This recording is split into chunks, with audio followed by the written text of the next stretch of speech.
Chers amis, je vous souhaite le bonjour, bien dans cette suite de vidéos consacrée au microcontrôleur ESP32.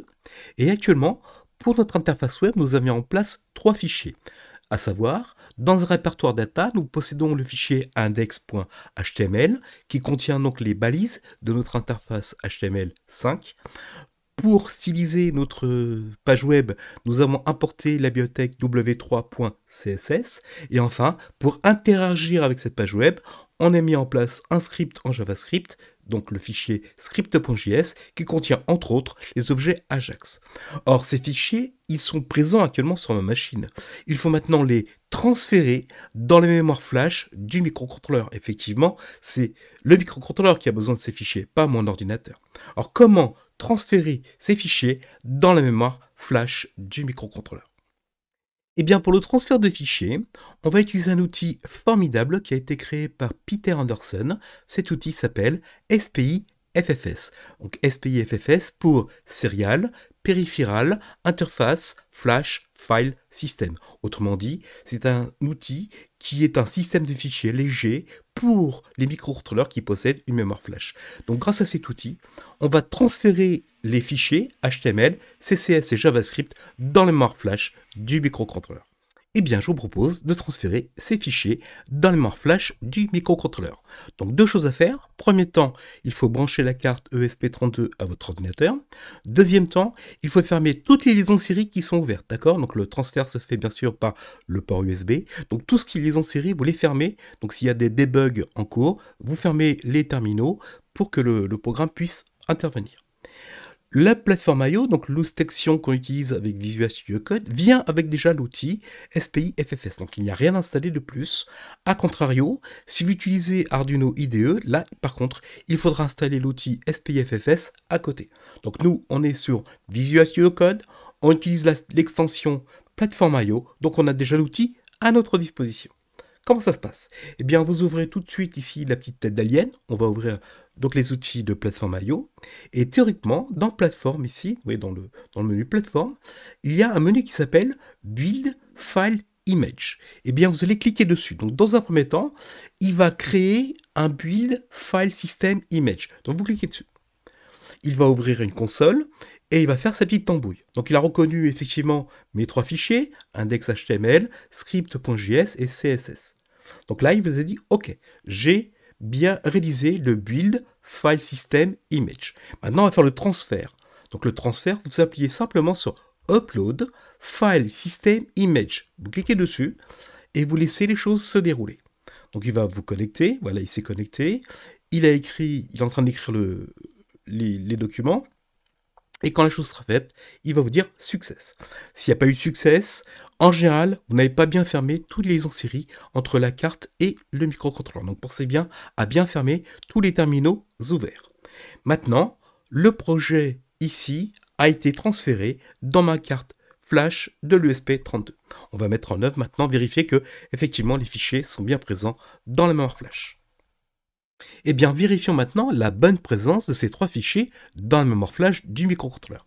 Donc, on va maintenant utiliser les outils SPI FFS dans notre programme. Alors, ces outils, comme le Wi-Fi, sont déjà présents quand vous installez le SP32, donc il n'y a pas besoin d'installer de bibliothèque spécifique pour le SPI FFS et que pour le Wi-Fi également. Donc, je vais importer, donc je fais une include spiffs.h pour avoir les outils à ma disposition.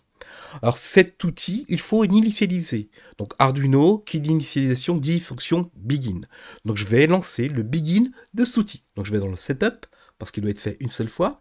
Et juste après avoir initialisé ma liaison série, je vais faire un SPI FFS.begin. Il va me renvoyer soit true, soit false. Si je reçois le mot false, donc le booléen false, c'est que les choses se sont mal passées. Eh bien j'affiche dans la console serial.println error init SPI FFS. A contrario, si je vais recevoir true, c'est que le module s'est bien initialisé. Je vais afficher dans la console serial.println quoi init SPI FFS OK. Donc, alors j'ai mis tout en commentaire, tout ce qui était Wi-Fi, on le remettra en place pour la prochaine fois. Là, je me focalise sur le SPI FFS. Donc, je vais lancer le build de ce petit projet-là. Je vais le mettre dans la mémoire flash du microcontrôleur et on va revoir après reset, voir ce que donne la console. C'est parti les amis, on fait un petit build. comme d'habitude. Voilà. Donc j'utilise 20,5% de la flash et 5% de la RAM. Donc je fais upload pour mettre ce projet dans la mémoire du microcontrôleur. Voilà, il est en train de faire maintenant le transfert du fichier main.ccp du projet actuellement. Et je vais lancer le monitor. Alors je vais faire un petit reset de la carte pour qu'on voit ce qui est affiché en tout début. Donc ici les amis, il y a écrit init SPI OK. Donc on a bien initialisé l'outil SPI FFS. On est maintenant capable d'aller trifouiller dans les entrailles de la flash pour voir quels sont les fichiers qui y sont présents. Eh bien je vous propose maintenant d'afficher le contenu de ces 3 fichiers. Donc je vais me placer dans le else, là où tout s'est bien passé pour l'initiation, et on va utiliser une variable que contient la bibliothèque SPI FFS qui est file. Mais attention, file avec un grand F peut contenir à la fois, peut représenter si vous préférez, à la fois un répertoire ou un fichier. Donc il ne fait pas le distinguo entre fichier et répertoire, pour lui c'est la même chose. Un fichier c'est un répertoire et un répertoire c'est un fichier. D'accord? Donc on va dans un premier temps créer la racine de cette arborescence de fichiers. On a une arborescence, et dans cette arborescence, il y a 3 fichiers, que sont index HTML, JavaScript et le CSS. Donc on va lui demander, place-toi déjà à la racine de cette arborescence. Donc je crée une variable qui s'appelle file, avec un grand F, vous lui donnez un nom, je vais l'appeler root pour dire racine, et je vais lui dire, ouvre-moi l'arborescence de cette architecture de fichiers.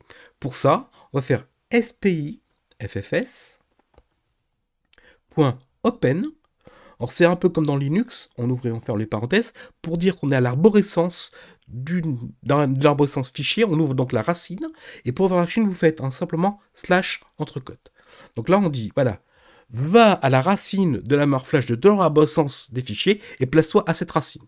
Je vais créer une deuxième variable, que j'appelle toujours de type file, que j'appelle maintenant petit file, qui représentera maintenant le fichier. Root, c'est la racine de l'arborescence, file, c'est le fichier que contient cette arborescence.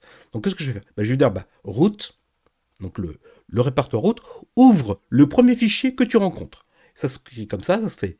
Donc point open next file. Attention de bien fermer et d'ouvrir les parenthèses. Je reprends. Root représente l'arborescence, c'est donc un répertoire. File, avec un petit f, représente un fichier. Donc je dis, ouvre l'arborescence, en faisant le open entre cote et le slash, et maintenant dans cette arborescence, je prends le premier fichier qui vient, et tu le mets dans file. Donc file, c'est root.open next file. Attention les amis, quand vous ouvrez un fichier, pensez bien à le refermer, c'est très très important. Et par itération, je vais essayer de faire un while. Tant qu'il y aura du file, je vais l'afficher à la console. Donc je vais faire un while. Tant que file existe, tant que while file, qu'est-ce que je vais faire? Eh bien je vais afficher fichier, 2 petits points et le nom du fichier. Donc je fais serial. Voilà. Point print. Et là je vais afficher en français, fichier tout simplement. Voilà. Avec un petit point ici, un peu d'espace. Je vais ne pas oublier le point virgule, ce serait dommage. Et en dessous, je vais demander d'afficher le nom du fichier connu. Donc print ln, donc je vais sauter une petite ligne après. Alors comment obtenir le nom du fichier? C'est très simple, vous faites file, avec un i, file. Cet objet file possède une méthode qui s'appelle tout simplement name. Attention de bien fermer et d'ouvrir les parenthèses.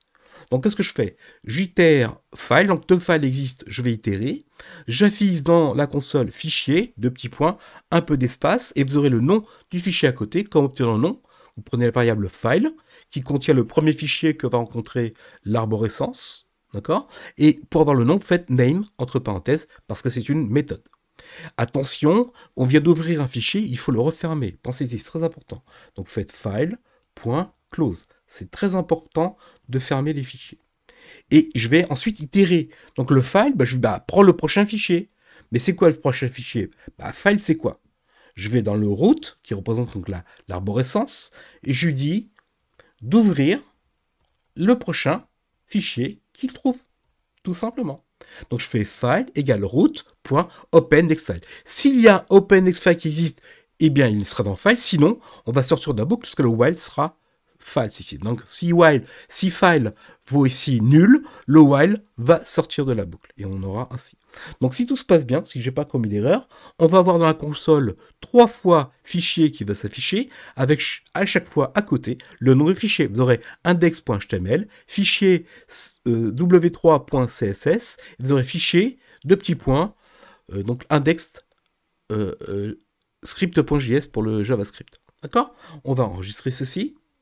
On va faire un build. Alors, je vais monter un petit peu la console, comme ça on verra un petit peu mieux. Voilà. On a buildé. On va maintenant faire un upload pour envoyer ça dans le microcontrôleur. Voilà, il lance le projet dans le microcontrôleur. Soyez patient. Et on lance monitor. Et je vais faire un petit reset. Voilà, regardez ce qui est arrivé en bas. On a init SPFFS, ok. Et puis j'ai fichier index.html. Donc il a bien trouvé index.html dans la mémoire flash par rapport au transfert qu'on avait effectué au préalable. On a trouvé un script.js, donc qui est bien présent dans la mémoire flash du microcontrôleur. Et il a bien trouvé un w3.ccs. Chers amis, on vient de transférer et de vérifier la bonne présence de ces 3 fichiers. Évidemment, chaque fois que vous allez modifier index ou script ou quel que soit d'autres fichiers, il faudra retransférer ces fichiers pour les mettre à jour. Mais si ces fichiers n'ont pas besoin d'être mis à jour, vous n'avez pas besoin de refaire un transfert. Ok ? Donc cette bibliothèque SPIFFS, c'est une très belle bibliothèque. Monsieur Peter Anderson nous a conçu ici un outil formidable. Grâce à cet outil, on peut formater, on peut écrire, on peut lire, on peut rajouter des données qui existent déjà dans un fichier. En fait, on peut carrément se balader dans une arborescence de fichiers et changer, modifier, transformer ces fichiers. Vous avez ici la page GitHub de ce projet, donc la page GitHub de SPIFFS. Je vous mettrai ça dans la description de la vidéo. Je vous invite fortement à ouvrir cette page et de voir les exemples possibles avec un petit outil comme celui-ci. Pour terminer ce projet, que nous reste-t-il à faire? Eh bien, il faut qu'on fasse quelque chose de très important. C'est-à-dire, il faut mettre en place maintenant notre serveur HTTP qui va fournir l'interface web à l'utilisateur. Mais ça, c'est une autre histoire. Merci pour votre écoute et à très bientôt.